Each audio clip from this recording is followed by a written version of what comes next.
नमस्कार मित्रों, आज आप लोगों के सामने बहुत ही ज्ञानवर्धक कहानी लेके आए हैं। आज की कहानी का शीर्षक है सबसे बड़ा पापी कौन है, स्त्री या पुरुष। दोस्तों, आज हम इसमें जानेंगे इस कहानी के माध्यम से कि हम इस कहानी में इस ज्ञान में हमें प्राप्त होगा कि पाप करने वाला किस पाप की क्या सज़ा मिलती है, पापी कौन होता है, स्त्री या पुरुष या दोनों उसके भागीदार होते हैं। क्या है इस कहानी? तो दोस्तों चलिए इसको हम समझते हैं एक कहानी के माध्यम से। एक समय की बात है, एक राज्य में एक राजा था। राजा दोस्तों बहुत ही न्यायप्रिय था। वह प्रजा का हमेशा ध्यान रखता था और उसके राज्य में प्रजा भी खुश थी। क्योंकि राजा जो था ये अनाउंस कर दिया था अपने राज्य में, हमारे राज्य में कोई मांस मछली नहीं खाएगा। उसके राज्य में कोई मांस मछली नहीं खाता था। इसलिए सब वहाँ के विचार सात्विक विचार थे। सबके विचार पूजा पाठ में हमेशा रहते थे। उस राज्य के सभी लोग पूजा पाठ में ध्यान देते थे। उन लोगों के घरों में कभी लड़ाई झगड़े नहीं होते थे, क्योंकि सबका मन जो है सात्विक विचार था। और वहीं राजा एक तोता और मैना को पाल रखा था। तोता मैना से राजा बहुत प्रेम करता था। वह जिस कक्ष में तोता मैना को पाल के रखा था, जब सुबह राजा उठता था तो सबसे पहले वह तोता मैना के पास जाता था। तोता मैने से पूछता था कैसे हो, या कोई ऐसा निर्णय करना होता था, किसी बात का लेकर के जानकारी लेनी होती थी जो राजा नहीं समझ पा रहा था, तो वह जाकर के तोता मैना से पूछता था। जैसे दोस्तों सभी लोग जानते हैं पशु पक्षी इंसानों से ज़्यादा बुद्धिमान होते हैं, तो वह मुझसे पूछता था। और जब भी वह सुबह रोज उठता तो रोज जाकर के तोता मैना से प्रणाम करता। और तोता मैना बहुत शिष्टाचारी थे। वह राजा को अपनी भाषा में राजा से प्रणाम करते थे, राजा का आदर करते थे, सम्मान करते थे। धीरे धीरे ऐसे होता गया। एक दिन राजा उठा और जैसे ही तोता मैना के कक्ष में पहुंचा, देख रहा है तोता मैना आपस में लड़ रहे हैं, तोता मैना आपस में झगड़े कर रहे हैं। वह तोता से पूछता है कि क्या बात है, तुम लोग आपस में क्यों लड़ रहे हो? रोज अच्छी अच्छी बातें करते थे, प्रेम से रहते थे, आज किस बात को लेकर के झगड़ा हो रहा है? फिर तोता बोलता है, मैना कह रही है सबसे बड़ा पापी पुरुष होता है, और मैं कह रहा हूँ सबसे बड़ा पापी स्त्री होती है। तो इसी बात को लेकर झगड़ा हो रहा है। अब आप ही हमारा निर्णय करिए महाराज, आप ही बताइए कि सबसे बड़ा पापी कौन है। महाराज असमंजस में पड़ जाते हैं और दोनों से कहते हैं, तुम दोनों अपना अपना पक्ष रखो कि किस हिसाब से सबसे बड़ा पापी स्त्री होती है, और तुम बताओ सबसे बड़ा पापी पुरुष कैसे होता है। तुम लोग अपने अपने पक्ष रखोगे, पक्ष के हिसाब से निर्णय किया जाएगा। तोता कहता है मैना से, पहले तुम बताओ कि कैसे पुरुष सबसे बड़ा पापी है। फिर मैना कहती है, महाराज सुनिए, मैं बताती हूँ किस तरह से सबसे बड़ा पापी मनुष्य होता है। मैना कहती है, एक समय की बात है, एक गांव में एक धनवान सेठ रहता था। वह सेठ बहुत ही धनवान था और बहुत ही बुद्धिमान था।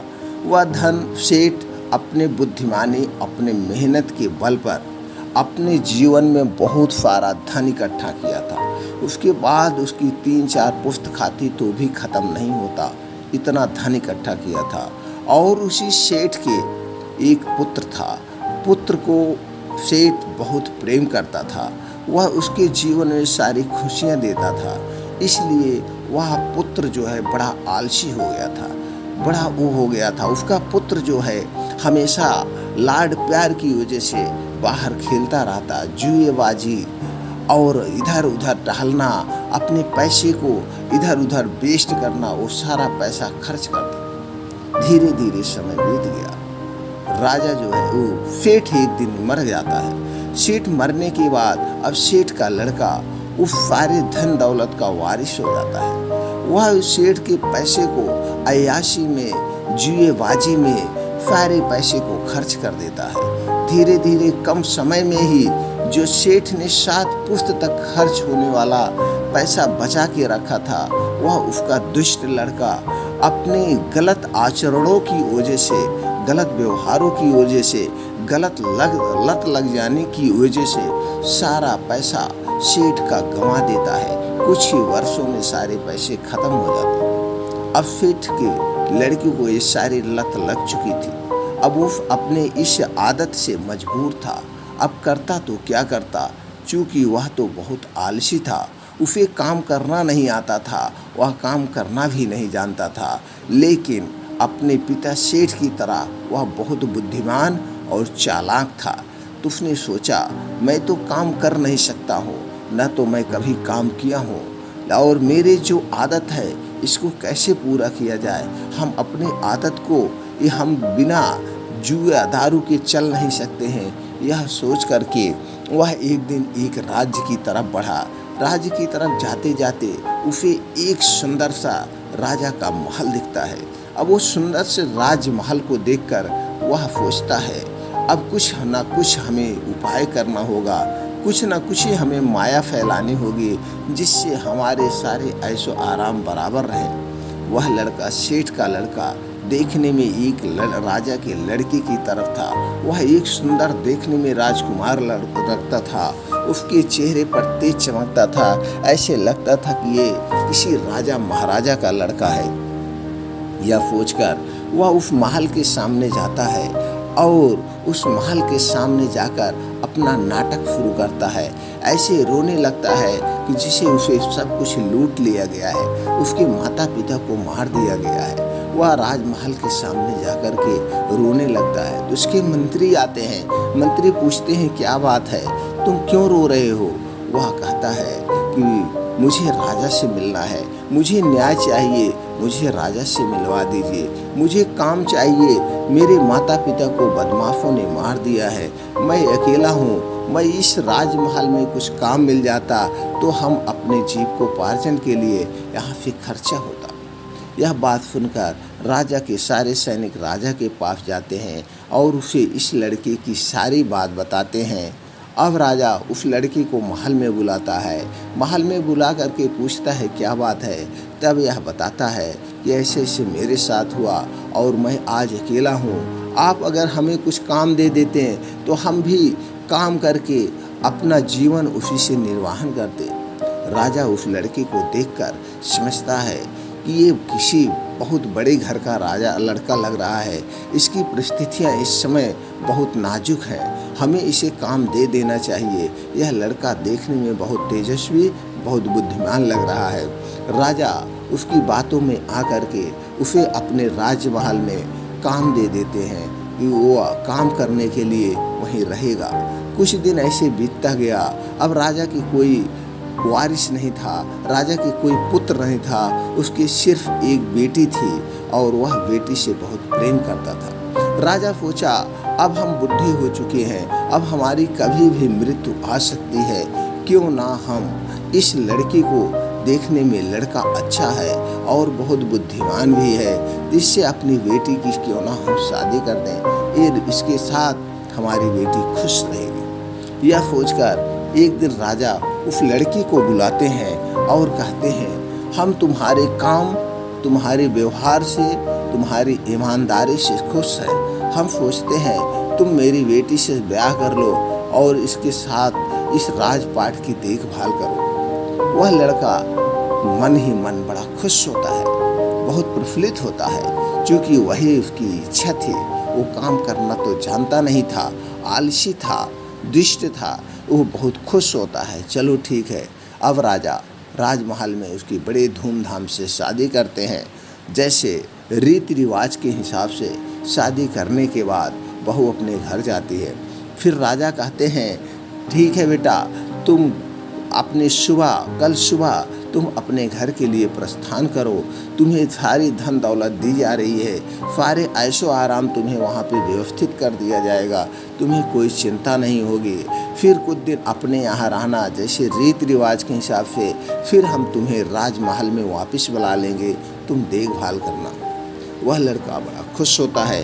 अगले दिन फिर राजा अपनी बेटी की बड़े धूमधाम से उसकी विदाई करते हैं। बहुत हीरे जवाहरात, बहुत धन दौलत देते हैं और अपने उस राजकुमारी जो है अपनी सहेलियों के साथ वह जाती है और डोली में बैठती है और अपने पिया के घर जाने के लिए तैयार हो जाती है। घर से जो है राजकुमारी निकलती है और कुछ सैनिक राजा भेज देता है, जाइए इस लड़की को इसके घर छोड़ के आइए।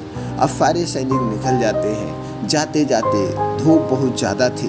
कुछ दूर चलने के बाद एक घना जंगल पड़ता है। उस घने जंगल में जब वो पहुंचता है, लड़का कहता है थोड़ा यहीं पे सब विश्राम कर लो, आराम कर लो, फिर हम लोग आगे की रास्ते को सफ़र करेंगे। या कह करके उसी जंगल में वह लड़का रुक जाता है और रानी भी जो है राजकुमारी भी अपनी सहेलियों के साथ सब लोग विश्राम करते हैं।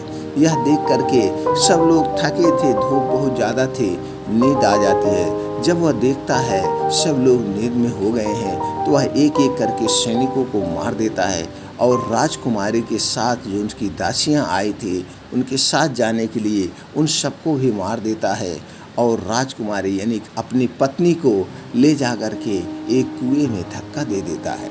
अब वह सोचता है इतनी सारी हमें दौलत मिल गई, अब हम फिर आराम करेंगे। जैसे दोस्तों कोई भी धन दौलत बिना मेहनत की कमाई हुई वो कभी टिकती नहीं है। बहुत ज़्यादा धन दौलत हो, जब किसी का आचरण, किसी का नेचर, किसी के अंदर गलत लत लग जाती है तो वह धन दौलत उसके पास नहीं रुकती है। वह लड़का सब उस कुएं में अपनी पत्नी को धक्का दे देता है, लेकिन उसकी पत्नी उस कुएं में गिर जाती है और इधर ये आता है सारी धन दौलत लेकर के, फिर वो अपने घर चला जाता है। वह घर जाता है और सारी धन दौलत में वह फिर ऐशो आराम करता है। जो उसके गलत आचरण थे फिर उसके शुरू हो जाते हैं और इधर अपनी पत्नी को जो कुएं में धक्का दिया था उसकी पत्नी कुएं में गिर जाती है, लेकिन कुएं में एक खोड़र था, एक गड्ढा था, वही उसी को पकड़ करके वह वहीं पे लटकी हुई थी और वहीं से चिल्ला रही थी बचाओ बचाओ, हम कुएं में गिर गए हैं। तो उधर से कुछ लोग जा रहे थे, कुछ लोग उधर से राही गुजर रहे थे तो आवाज़ सुनकर कुएं की तरफ आते हैं। देखते हैं उसमें एक लड़की गिरी हुई है। वो लोग उसे निकाल लेते हैं और फिर लड़की वापस अपने घर आती है। वो लड़की वापस अपने घर जब घर आती है तो उसके पिता यानी राजा पूछते हैं क्या बात है बेटी, तुम घर नहीं गई, अपने ससुराल नहीं गई, क्यों, क्या बात है, वापस रास्ते से चली आई। वह राजकुमारी अपने पिता से कहती है पिताजी हम रास्ते में जा रहे थे, वहाँ पे एक घना जंगल था, उस घने जंगल में कुछ बदमाशों ने हमें सारे सैनिकों को, दासियों को मार करके सारे जवाहरात, हीरे सब कुछ लूट लिए। हम किसी तरह से बचकर आए हैं, हमारे पति भी भाग करके किसी तरफ गए हैं, आ नहीं पाए हैं। वह बात को बना लेती है क्योंकि एक पतिव्रता पत्नी थी कि अगर हम अपने पति के खिलाफ कुछ कहेंगे तो पापा को आघात होगा, हमारे पिताजी को बहुत आघात होगा कि हम क्या इतनी बड़ी गलती किए। वह उस समय को संभाल लेती है और सोचती है बाद में जो होगा देखा जाएगा। अब उधर उस सेठ का लड़का जाता है, अब फिर ऐसो आराम में डूब जाता है तो ज़्यादा दिन तक पैसा नहीं टिकता है। धीरे धीरे उसके सारे पैसे खत्म हो जाते हैं। वह फिर धीरे धीरे सारे पैसे खत्म हो जाते हैं।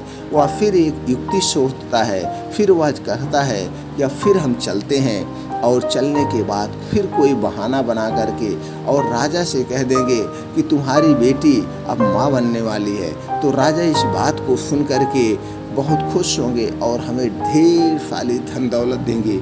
उस धन दौलत को लाकर फिर हम ऐसा आराम करेंगे। यह सोचकर वो राजमहल की तरफ आता है।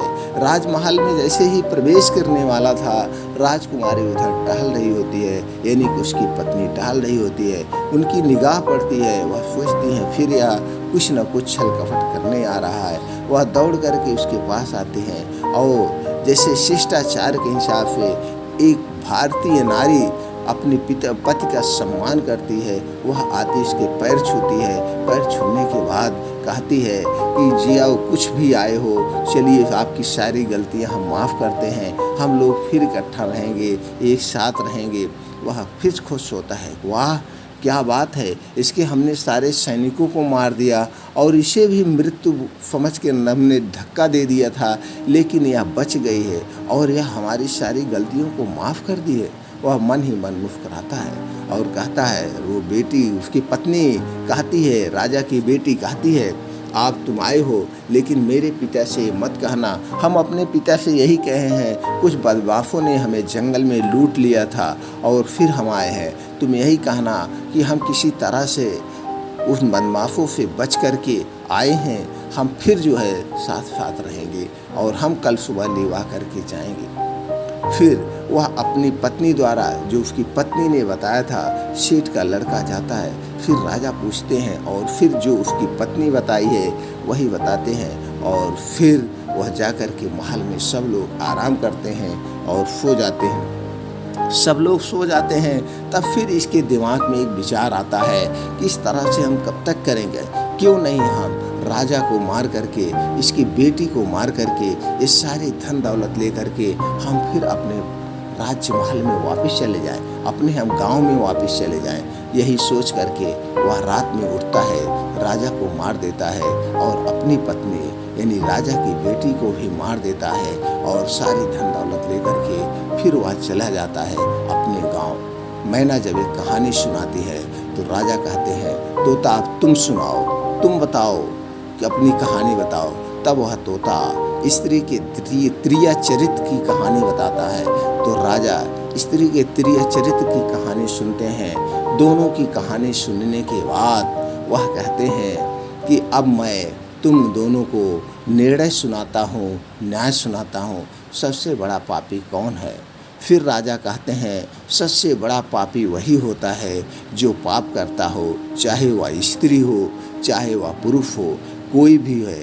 पाप का भागीदार उतने होता है। जो भी गलत काम करेगा, जो भी इसमें किसी संसार में किसी की धन दौलत हड़पेगा, किसी का जो है मार काट करेगा, किसी को मारेगा, किसी के साथ गलत काम करेगा या कोई अनैतिक काम करेगा, चाहे वह स्त्री हो या पुरुष हो, तो सबसे बड़ा पापी वही होता है। इसमें पाप ये नहीं देखता है कि स्त्री है कि पुरुष है। जो भी कर्म करेगा, जो भी पाप करेगा, उसके पापों की सज़ा उसे मिलती है और वही सबसे बड़ा इस संसार का पापी है। तो दोस्तों, उम्मीद करते हैं कि जानकारी आपको समझ में आ गई होगी या इस जानकारी से आपके जीवन में कहीं ना कहीं कुछ ना कुछ ज्ञान जरूर प्राप्त हुआ होगा। फिर मिलते हैं अगली वीडियो में नई जानकारी के साथ।